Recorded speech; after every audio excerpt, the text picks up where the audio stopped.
2024 लोकसभा चुनाव में बीजेपी नेतृत्व वाली एनडीए हैट्रिक लगाने का दावा कर रहा है।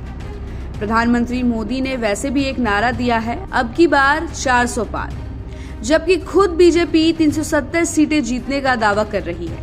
इनके दावे में कितनी सच्चाई है, इसका अंदाजा तो बीजेपी के आला कमानों को होगी, लेकिन इसके इतर एक सच्चाई और भी है।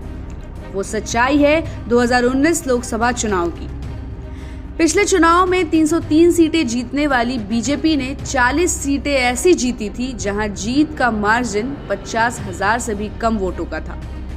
30 सीटें ऐसी थी जहां बीजेपी का सीधा मुकाबला कांग्रेस से था, जबकि 2019 में बीजेपी के पक्ष में माहौल आज से बढ़िया था, जबकि 2019 की अपेक्षाकृत इस समय कांग्रेस की स्थिति में काफी सुधार हुआ है।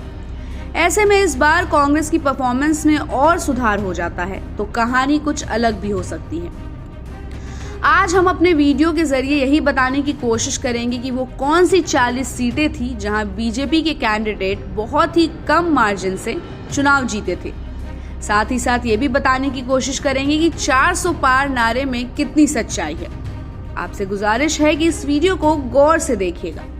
तो आगे बढ़ते हुए उससे पहले आइए उन सीटों के बारे में जान लेते हैं जहां के बीजेपी प्रत्याशी कम मार्जिन से चुनाव जीते थे। इसमें पहली सीट है मछली शहर। यहां बीजेपी ने एसपी को 181 वोटों से हराया था।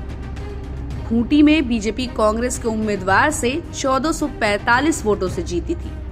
चामराज में बीजेपी की जीत 1817 वोट, वर्धमान दुर्गापुर में 2439, मेरठ में 4729, मुजफ्फरनगर में 6526, कांकेर में 6914, रोहतक में 7503, संबलपुर में 9612, दमन और दीव में 9942, लोहरदगा में 10,363, लद्दाख में 10,930, झारग्राम में 1,176, कन्नौज में 12,353, बालासोर में 12,956, तुमकुर में 13,339, सुल्तानपुर में 14,526,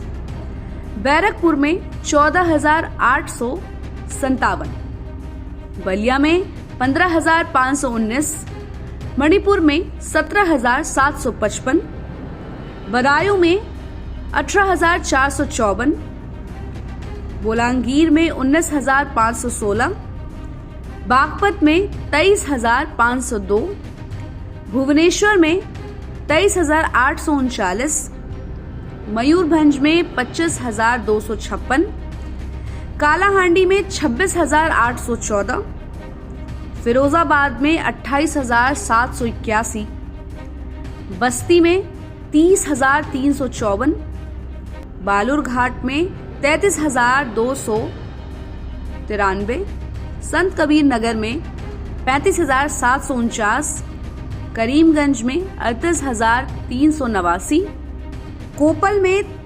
38,397, कौशाम्बी में 38,722, पाटलिपुत्र में 39,321, नांदेड़ में 40,148, भदोई में 43,615, चंडीगढ़ में 46,970, दुमका में 47,590 और होशियारपुर में बीजेपी का प्रत्याशी 48,530 वोटों से जीता था।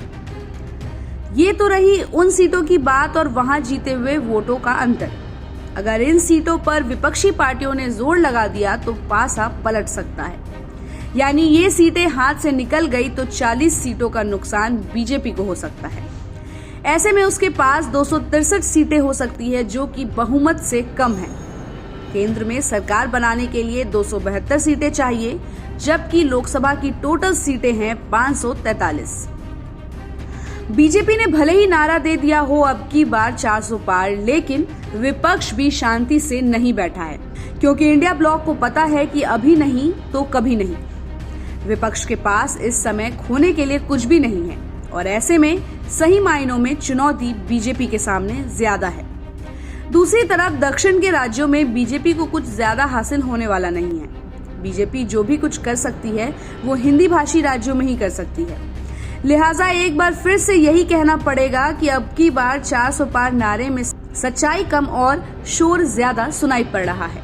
बाकी इस खबर पर आपकी क्या राय है, कमेंट करके जरूर बताइएगा और हमारे चैनल को लाइक और सब्सक्राइब करना बिल्कुल भी मत भूलिएगा।